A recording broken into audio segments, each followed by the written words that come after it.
नमस्कार।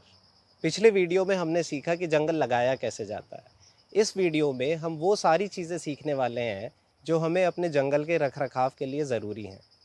हालांकि प्राकृतिक जंगल को किसी भी प्रकार की देखभाल की ज़रूरत नहीं होती, पर जब तक हमारा जंगल इतना बड़ा ना हो जाए कि वो अपना ख्याल खुद रख सके, तब तक हमें कुछ ऐसी छोटी-छोटी चीज़ें करनी होती हैं, जिसकी वजह से जंगल आराम से बढ़ता चला जाता है।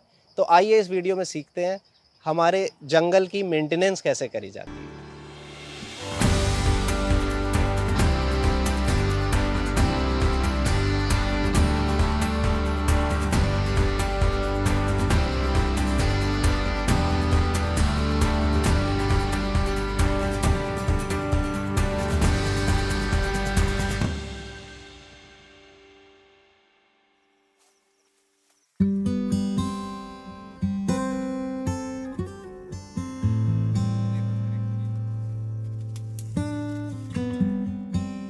ये जो जंगल आप देख रहे हैं ये करीब 6 महीने पुराना जंगल है और इसके अंदर सबसे बड़ी गलती अगर हम आपको दिखा सके तो वो ये है कि इसके अंदर बहुत घास उगाई है। यहाँ पे जैसे जैसे हम जंगल उगाते हैं हम उस जंगल की सतह को पूरी तरीके से पराली या घास से ढक देते हैं। जो घास की सतह हम बिछाते हैं उसी की वजह से इसके ऊपर खरपतवार ये सारी चीज़ें नहीं आ पाती। यहाँ पे हुआ यह है कि ये खरपतवार बहुत तेज़ी से निकल आई है और अब ये जो घास है, ये जो दूब है, ये हमारे जितने भी पौधे हैं उनका खनिज तत्व ले लेगी और हमारे जो पौधे हैं उनको बढ़ने नहीं देगी। इसका सबसे बड़ा इलाज ये है, इसमें हमको करना ये होगा कि हमें ये घास पूरी तरीके से हाथ से निकालनी होगी और हमने जो पौधे लगाए थे सिर्फ उन्हीं को इस ज़मीन पर रहने दिया जाएगा। इस सतह के ऊपर पराली की एक मोटी चादर बिछाई जाएगी।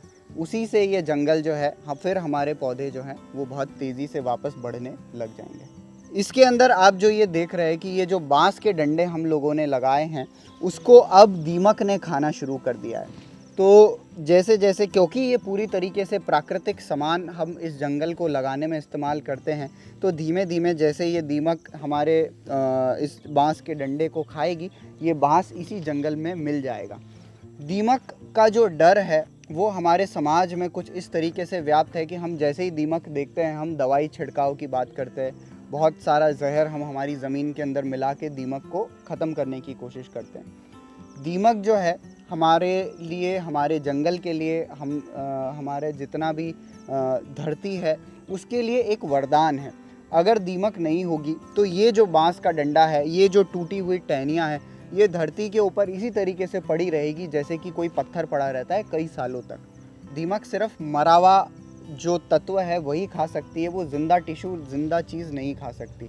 तो अगर दीमक ज़मीन के अंदर वो तत्व नहीं है जो दीमक को चाहिए, तो दीमक फिर हमारे ज़िंदा पेड़ों को ख़त्म करती है। फिर वह पेड़ मर के जब ज़मीन पे गिरता है तब उसको खाती है। इसके बजाय कि हम दीमक को दवाई से मारें, हम दीमक को बहुत सारा खाना, ऑर्गेनिक मैटर, बायोमास, इस तरीके से हम हमारी ज़मीन के अंदर मिला देते हैं, जिससे दीमक और जितने भी दूसरे जीव जंतु हैं जिनके बारे में हम जानते हैं, वह जीव जंतु, हमारे पेड़ पौधे और हम सब मिल के एक साथ फल फूल सके इस धरती के ऊपर। जंगल का रखरखाव कैसे किया जाए यह हमने प्रकृति से ही सीखा है और इसके जितने भी निर्देश हैं ये हमें हमारी जंगलों में हुई गलतियों से ही सीखने को मिले हैं। जैसे कि अभी हम 1 साल पुराने जंगल में हैं और यहाँ पे काफ़ी चीज़ें सही हुई है, काफ़ी चीज़ें गलत हुई है। इसमें जैसे यहाँ पे आप देख रहे हैं बहुत सारे पेड़ ऐसे हैं जिसमें मोरिंगा, बहुत तेज़ी से बढ़ने वाले पेड़ जिनको पायनियर स्पीशीज़ कहा जाता है, तो वो स्पीशीज़ अब हमने लगानी बंद कर दी है और अब हम ज़्यादातर जो कि बहुत धीमी गति से बढ़ने वाली जो प्रजातियाँ हैं उन्हीं को हम हमारे जंगलों के अंदर लगाते हैं। कुछ प्रजातियां ऐसी हैं जिनको कई 100 साल लगते हैं हमारे जंगलों के अंदर बड़े होने में और तेज़ी से रिज़ल्ट चाहने के चक्कर में, तेज़ी से हमारे जंगल को बढ़ते देखने के चक्कर में हम ऐसी प्रजातियां लगा देते हैं जो कि बहुत तेज़ी से बढ़ती है लेकिन उनकी उम्र भी छोटी होती है। तो वो प्रजातियां जो कई 100 साल जिनको लगते हैं बड़े होने में, उनको लगाना इसलिए भी ज़रूरी है क्योंकि अगर हम आज लगाएंगे तब हम उनको 100 साल बाद देख पाएंगे। दूसरी कई सारी मिस्टेक्स है, कई सारी जो गलतियां हम अक्सर हमारे जंगलों में कर देते हैं, जैसे कि ये पौधा हमारे रास्ते के अंदर आ रहा है तो इसको कई जगह पे हमने देखा कि हमारे जंगलों के अंदर ही जो भी इनको मेंटेन करते हैं, जो भी इनका रख रखाव करते हैं, वो इनकी डालियों को काट देते हैं। इनकी डालियों को काटने के बजाय हम इनको रस्सी से खींच के हमारे रास्ते अच्छे से बना सकते हैं। इनकी डालियाँ काटने से होता यह है कि हम इनको एक घाव दे देते हैं, और वो घाव इस तरीके से खुले होते हैं जिनके अंदर बहुत सारी बीमारियां, बहुत सारे कीड़े घुस सकते हैं, जिससे हमारे पेड़ों को बहुत सारी बीमारियां लग सकती है। प्रकृति के अंदर इसके कई सारे उदाहरण हमें मिलते हैं कि किस तरीके से ये पौधे बढ़ते हैं और किस तरीके से इनकी कटाई छटाई नहीं होनी चाहिए। जिस तरीके से आप जंगल के फर्श के ऊपर देख रहे हैं, जंगल की ज़मीन के ऊपर देख रहे हैं, तो अब जो ये पेड़ हैं उन्होंने अपनी ही पत्तियां गिरा के जंगल की ज़मीन को ढकना शुरू कर दिया है। जिस समय हम जंगल लगाते हैं, हम जंगल की सतह को पूरी तरीके से घास, पराली या इस चीज़ों से ढक देते हैं ताकि जंगल की जो नमी है वो बरकरार रह सके। और उसका दूसरा बड़ा कारण ये होता है कि वो तापमान को बरकरार रखता है और पानी की जो नमी है उसको उड़ने नहीं देता। जब जैसे जैसे ये जंगल हमारे बड़े होते हैं और अपनी पत्तियों को गिराना शुरू करते हैं, और तभी ये पत्तियां गल के और अच्छे से हमारी ज़मीन के ऊपर इस तरीके की मिट्टी बनानी शुरू कर देती है। इस मिट्टी के अंदर कई सारी कीड़े मकोड़े, जीव जंतु होते हैं, जो ये जो बड़े बड़े पत्तियों के टुकड़े हैं, सूखी डंठल है, इनको तोड़ के छोटा करते हैं। छोटा करके जो हमारे सूक्ष्म जीवाणु हैं उनके लिए खाना ये बनाते हैं। ये सूक्ष्म जीवाणु इस मिट्टी को, इन जो छोटे टूटे हुए तत्व हैं, इनको और छोटा करके हमारे पौधों के लिए खनिज तत्व बनाते हैं। और इसी तरीके से ये जो साइकिल है, इसी मिट्टी से ये पौधा बना है, उसी से ये पत्ती बनी है। ये पत्ती टूट के जब वापस ज़मीन पे गिरती है तो ये सारी की सारी प्रक्रिया एक साइकिल की तरह चलती है। और जैसे जैसे ये जंगल बढ़ता जाएगा, इस मिट्टी के अंदर जो खनिज तत्व है, इस मिट्टी के अंदर का जो जीवन है, वो निरंतर बढ़ता ही जाएगा। दूसरी एक बहुत बड़ी चीज़ जो हमें ध्यान में रखनी है कि जब हम ये जंगल बनाते हैं तो उसमें किसी तरीके का प्लास्टिक या गंदगी, कूड़ा करकट ये वहाँ पे नहीं बिखरा हुआ हो। अगर आप ये कूड़ा करकट जिस पॉली बैग के अंदर, प्लास्टिक की थैली के अंदर पौधे आते हैं, जब आपने ये पौधा लगाया तो वो प्लास्टिक का बैग आपको हटाना पड़ेगा। और अगर ये वहीं रह गया और किसी पत्ती के नीचे दब गया तो आप ये समझ सकते हैं कि ये प्लास्टिक तो गलेगा नहीं, ये वहीं हमेशा के लिए दब जाएगा। और हमारा ये जो पवित्र संकल्प है कि हम एक प्राकृतिक जंगल बनाएं, ये हमारी पूरी की पूरी इकोलॉजी, पूरे के पूरे जो आसपास का वातावरण है, जीव जंतुओं को बहुत नुकसान पहुंचाएगा। तो आप इस चीज़ का हमेशा ध्यान रखें कि इसमें किसी तरीके का कूड़ा करकट, प्लास्टिक, मेटल, लोहे की धातु, इस तरह की चीज़ें हमारे जंगल के फर्श पे ना हो, उसकी पूरी की पूरी सफाई होती रहे।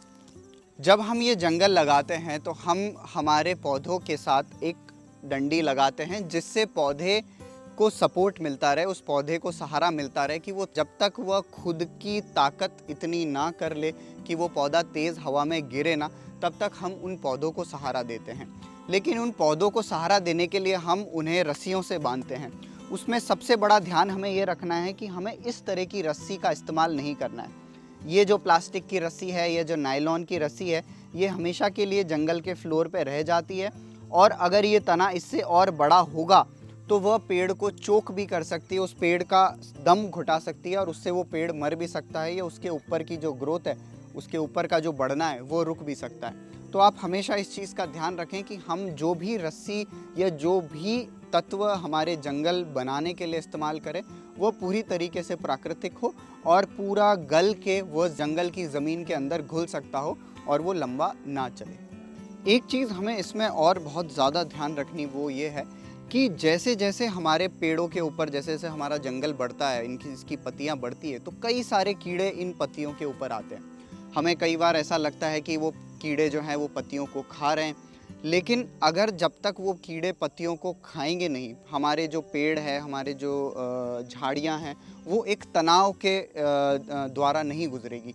ये जो तनाव होते हैं जिसके अंदर पानी की कमी है, जिनके अंदर कीड़े उनको खा रहे हैं, ये तनाव हमारे पेड़ों को और मजबूत बनाने के लिए बहुत ही ज़्यादा ज़रूरी है। अगर हम जैसे पेड़ों के ऊपर देखते हैं कि लटे जो है, जिनको कैटरपिलर कहा जाता है, जो पेड़ की पत्तियाँ खाती है, तो अगर हम उनके ऊपर स्प्रे कर देंगे तो जो वो तितलियां हैं वो नहीं बन पाएगी, और अगर तितलियां नहीं बन पाएगी तो जो परागकण है, जो फल और फ्रूट है, वो हमारे पौधों के अंदर नहीं बन पाएंगे। तो हम हमारे जंगलों में किसी भी तरीके का, चाहे वो ऑर्गेनिक हो चाहे वो इनऑर्गेनिक हो, किसी भी तरीके का स्प्रे जो है वो नहीं करते हैं। एक बार अगर कोई कीड़ा लग भी जाए, उसकी तादाद अगर बढ़ भी जाए, तो वो जो बढ़ी हुई तादाद है वो दूसरे कीड़ों को, शिकारी कीड़ों को बुलाती है, उनको आकर्षित करती है, जिससे वो शिकारी कीड़े आते हैं और उनकी जो तादाद है उनको बैलेंस में ले आते हैं, उनको कम कर देते हैं। अभी जो आप ये जंगल देख रहे हैं ये करीब 1 साल पुराना है, और आप देख सकते हैं कि ऊपर से नीचे तक ये पूरी हरियाली से भरा हुआ है। इसका एक पार्ट और ये है कि इसके जिस तरीके से हम नेचर के अंदर, हम प्रकृति के अंदर सर्वे करते हैं, तो जंगल ऐसा नहीं होता कि बस यहाँ से जंगल शुरू हुआ और एज के ऊपर, उसके किनारे के ऊपर वो ख़त्म हो गया। अभी तक हम जो जंगल लगा रहे हैं वो कोर जंगल होते हैं, वो घने सघन जंगल होते हैं। उसके साथ साथ ग्रासलैंड्स जैसे कि घास के मैदान, छोटी झाड़ियाँ, वो उसके किनारे के ऊपर भी हमें हमेशा प्रकृति के अंदर मिलती है। यहाँ पे जिस तरीके से आप देख रहे हैं कि ये एक घना जंगल लगा हुआ है और उसके किनारे के ऊपर कई सारी ऐसी ज़मीन पे फैलने वाली बेलें, घास हो गई, छोटी झाड़ियाँ हो गई, ये इसके साथ जंगल के किनारे किनारे पे उग रही है जहाँ पे इन्हें धूप मिल पाती है। तो जंगल सिर्फ एक वृक्षों का एक ऐसा घना झुंड नहीं है, बल्कि घास के मैदान और जो घने पेड़ हैं उनके बीच का जो प्रजातियाँ वहाँ होती है, उन प्रजातियों को भी लगाना जंगल का एक पार्ट ही है। ये जो प्रजातियाँ हैं, इनके होने से जंगल के अंदर घुसने वाली जो हवा है, वो हवा अच्छे से जंगल के अंदर नहीं घुस पाती और जंगल का जो वातावरण है वो और अच्छे से बचा रहता है, और उसी की वजह से हमारे जंगल के अंदर जो नमी है वो बरकरार रहती है। अगर ये साथ में किनारे वाली घास और ये झाड़ियाँ नहीं हुई तो हवा जो है वो बहुत तेज़ी से हमारे जंगल के अंदर घुसेगी और उस जंगल को सुखा सकती है। जिस तरीके से हम अभी तक सिर्फ घने पेड़ और इनका जंगल लगाते थे, अब हम जो हैं इन जो घास की प्रजातियां हैं, जो छोटी झाड़ियों की प्रजातियां हैं, उनको भी लगाना हम लोगों ने जंगल के साथ ही शुरू किया है।